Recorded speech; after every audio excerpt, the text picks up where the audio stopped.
pedalaman kota, terdapat sebuah desa yang sangat tenang dan hangat. Desa itu terletak jauh dari jalan utama, terpisah dari hiruk-pikuk kota oleh hamparan sawah dan kebun yang seolah tak pernah berubah sejak puluhan tahun lalu. Rumah-rumah kayu berdiri berderet, saling berhadapan, dengan jarak yang cukup dekat untuk mendengar batuk tetangga di malam hari, namun cukup jauh untuk menyembunyikan rahasia masing-masing. Di tengah desa, sedikit menyimpang dari jalan setapak, berdiri sebuah sumur tua. Dindingnya tersusung dari batu-batu besar yang telah menghitam oleh lumut dan usia. Papan kayu penutupnya sudah lapuk, miring dan jarang disentuh siapapun. Sumur itu sudah lama tidak digunakan sejak desa memiliki sumber air baru, tetapi tak pernah benar-benar ditutup atau diratakan. Seolah-olah warga sengaja membiarkannya tetap ada. Pada siang hari, sumur itu tampak biasa saja. Namun ketika malam turun dan desa diselimuti gelap, keberadaannya terasa berbeda. Udara di sekitarnya selalu lebih dingin, dan suara serangga seakan enggan mendekat. Pada suatu malam yang lembab, ketika hujan turun tipis dan angin membawa aroma tanah basah, terdengar suara tangisan bayi untuk pertama kalinya.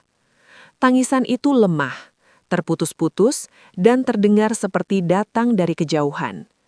Tidak melengking, tidak pula keras, tetapi cukup jelas untuk membuat bulu kuduk meremang. Beberapa warga yang terjaga mengira itu hanya suara bayi dari rumah tetangga. Namun keesokan harinya, tak ada satupun bayi yang mengaku menangis malam itu. Malam berikutnya, suara itu muncul lagi. Kali ini terdengar lebih dekat, seolah berasal dari sumur tua.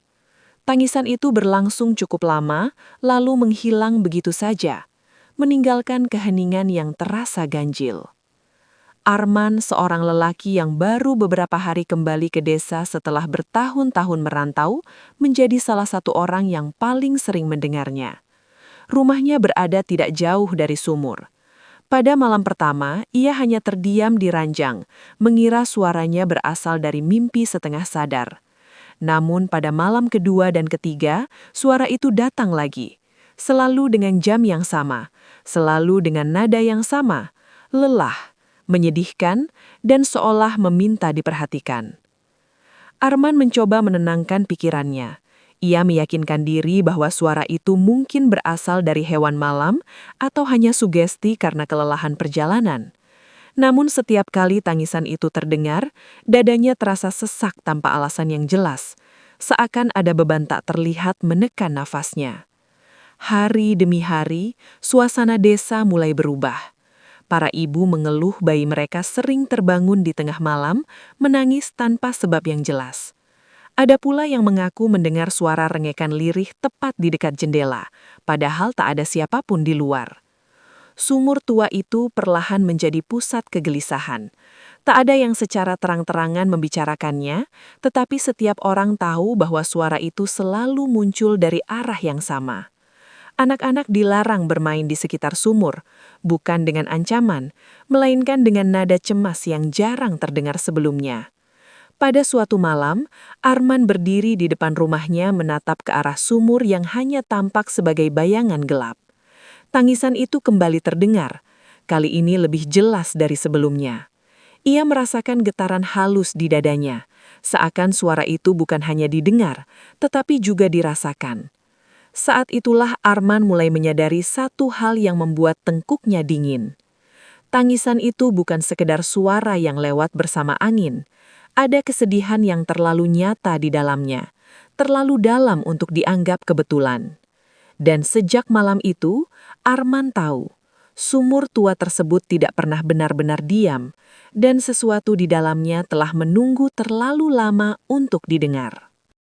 Malam demi malam berlalu, namun tangisan itu tak juga berhenti. Justru semakin jelas, semakin dekat. Tangisan bayi kini bukan lagi sekadar desas-desus di antara warga.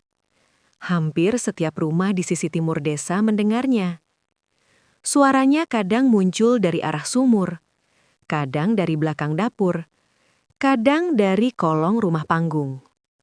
Beberapa warga bahkan bersumpah mendengar suara itu di dalam mimpi mereka. Dan ketika terbangun, suara yang sama masih terdengar samar dari luar. Rasa takut tumbuh pelan-pelan, seperti rumput liar yang tak bisa dicabut. Warga mulai jarang keluar malam. Pintu rumah ditutup rapat lebih awal. Bahkan anjing-anjing peliharaan yang biasanya menggonggong sepanjang malam, kini diam ketakutan. Hanya meringkuk di bawah tangga, bulunya berdiri setiap kali tangisan itu terdengar. Arman mencoba mengabaikannya, tapi semakin berusaha, semakin sering suara itu mendekat. Suatu malam, ia bahkan mendengar suara tangisan tepat di halaman belakang rumahnya. Ketika ia menyalakan senter, tak ada apa-apa, kecuali genangan air hujan dan dedaunan kering yang bergetar ditiup angin. Keesokan harinya, Arman mulai mencari tahu. Ia menemui beberapa orang tua di desa, mencoba menggali cerita lama yang mungkin berkaitan dengan sumur itu. Awalnya tak ada yang mau bicara. Tatapan mereka kosong setiap kali sumur disebut, seperti menyimpan sesuatu yang ingin dikubur selamanya. Namun seorang nenek bernama Mbah Sarti, yang paling tua di desa itu, akhirnya berbicara. Dengan suara serak dan mata yang menatap jauh ke masa lalu, ia menceritakan kisah yang sudah lama dilupakan, atau sengaja dilupakan. Dulu, bertahun-tahun lalu, tinggal seorang perempuan muda bernama Lastri. Ia pendiam, jarang bergaul, dan hidup hanya berdua dengan ibunya yang sakit-sakitan. Suatu hari, perut Lastri membesar.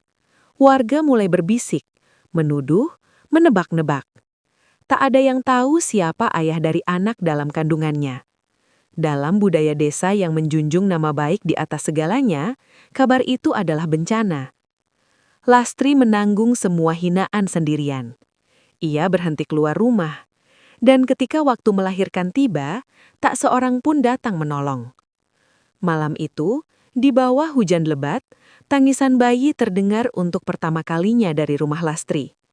Tapi suara itu hanya bertahan sebentar, lalu hilang. Pagi harinya, rumah itu kosong. Tak ada bayi, tak ada Lastri, hanya lantai tanah yang basah dengan bercak dap gelap yang tak sempat kering. Beberapa hari kemudian, Lastri terlihat berjalan menuju sumur tua dengan kain lusuh dalam pelukannya. Sejak saat itu, ia tak pernah terlihat lagi. Desa memilih diam. Tak ada yang bertanya, tak ada yang mencari. Mereka lebih takut pada aib daripada pada dosa. Setelah mendengar cerita itu, dada Arman terasa sesak. Malam berikutnya, mimpi buruk datang menjemput.